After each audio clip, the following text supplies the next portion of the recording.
కృష్ణా గుంటూరు జిల్లాల సరిహద్దుగా ఉండే మంగళగిరి అసెంబ్లీ సెగ్మెంట్ పొలిటికల్ గా అందరి దృష్టిని ఆకర్షిస్తోంది. టీడీపీ జాతీయ ప్రధాన కార్యదర్శి నారా లోకేష్ రెండోసారి అక్కడి నుంచి పోటీ చేస్తూ ఉండటంతో ఆ నియోజకవర్గం అన్ని పార్టీలకు ప్రతిష్టాత్మకంగా మారింది.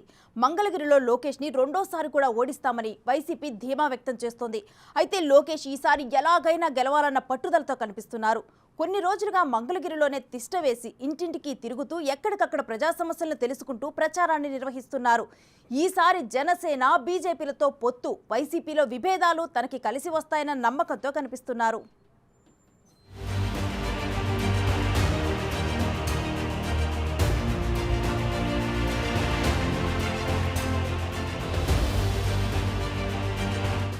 జగన్ స్లోగన్ వై నాట్ 175లో మొదటి, రెండవ స్థానాల్లో ఉండేవి కుప్పం, మంగళగిరి నియోజకవర్గాలే అని వైసీపీ శ్రేణులు ధీమాగా చెబుతున్నాయి. కుప్పంలో చంద్రబాబును, మంగళగిరిలో లోకేష్ ను ఓడించి తీరతామని ఛాలెంజ్లు చేస్తున్నాయి. అయితే వచ్చే ఎన్నికల్లో మంగళగిరి అసెంబ్లీ స్థానం నుంచి 53,000 ఓట్ల మెజార్టీతో గెలుస్తానని తెలుగుదేశం పార్టీ జాతీయ ప్రధాన కార్యదర్శి నారా లోకేష్ ధీమా వ్యక్తం చేస్తున్నారు.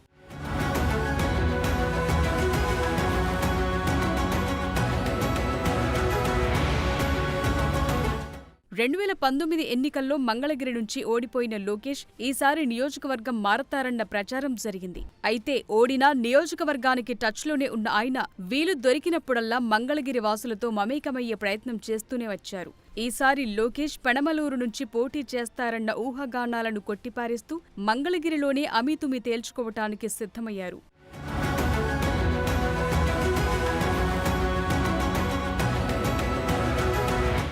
వాస్తవానికి లోకేష్ స్థాయి నేత ఖచ్చితంగా గెలుస్తామనుకునే సీట్కి మారటం ఈజీనే.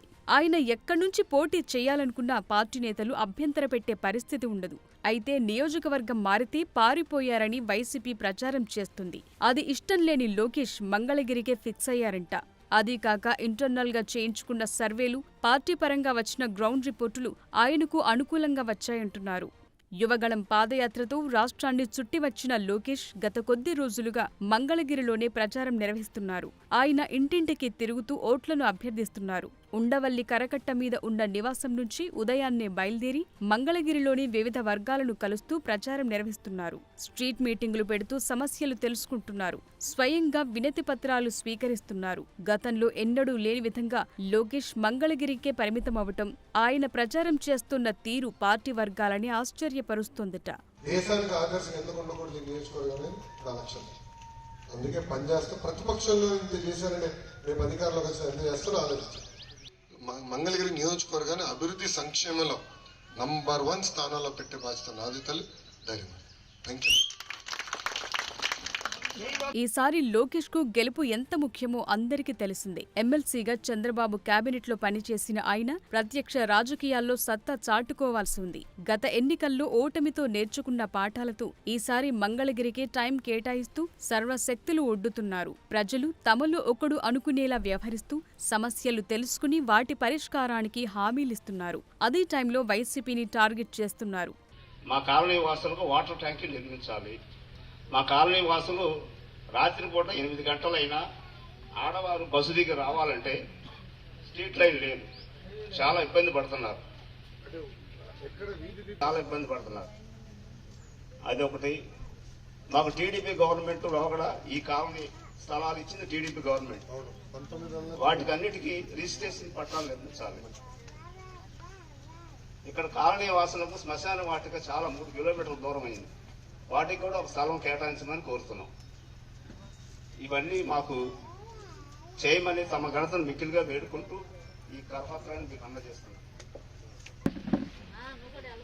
మంగళగిరిలో టీడీపీ ఆవిర్భావ సమయంలో 1983-85 ఎన్నికల్లో గెలిచింది టీడీపీ. ఇక ఆ తరువాత అక్కడ ఆ పార్టీ పోటీ చేసిందే లేదు. 1989 నుంచి పొత్తుల లెక్కలతో ఆ సీట్ మిత్రపక్షాలకే వెళ్లింది. 2014లో టీడీపీ అభ్యర్థిగా గంజి చిరంజీవి పోటీ చేసే వరకు, అంటే 25 ఏళ్లు అక్కడ టీడీపీ క్యాడర్కి పెద్ద దిక్కు లేకుండా పోయింది.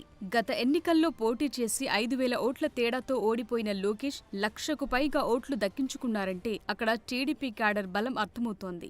వైసీపీ విషయానికొస్తే గత 25 ఏళ్లుగా మంగళగిరి ఎమ్మెల్యేగా గెలిచి 3 ఆ పార్టీలోనే ఉన్నారు. మురుగుడు హనుమంతరావు 1999, 2004 ఎన్నికల్లో కాంగ్రెస్ నుంచి గెలిచి వైఎస్ కేబినెట్లో పనిచేశారు. 2009లో ఆయన రాజకీయ వారసురాలిగా కాండ్రు కమల కాంగ్రెస్ అభ్యర్థిగా విజయం సాధించారు. ఇక ఆ తరువాత వైసీపీ నుంచి ఆళ్ల రామకృష్ణారెడ్డి వరుసగా 2 సార్లు గెలిచారు.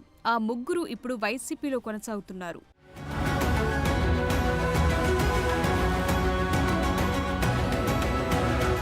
ఈసారి మంగళగిరి సీట్ బీసీలకు కేటాయించాలని జగన్ నిర్ణయించడంతో అలిగిన ఎమ్మెల్యే ఆర్కే వైసీపీకి రాజీనామా చేసి కొన్ని రోజులు కాంగ్రెస్లో షర్మిల వెంట తిరిగారు. తరువాత తనదైన లెక్కలతో మళ్లీ వైసీపీలోకొచ్చారు. ఈ ఎన్నికల్లో లోకేష్ పోటీలో ఉండరన్న ఉద్దేశంతో మంగళగిరి టీడీపీ టికెట్ ఆశించి కాండ్రు కమల పసుపు కండువా కప్పుకున్నారు. అయితే లోకేష్ మంగళగిరికే ఫిక్స్ అవ్వటంతో ఆమె వైసీపీ తీర్థం పుచ్చుకున్నారు. ఇక మాజీ మంత్రి మురుగుడు హనుమంతరావు ప్రస్తుతం వైసీపీ ఎమ్మెల్సీగా ఎథిక్స్ కమిటీ చైర్మన్గా కొనసాగుతున్నారు.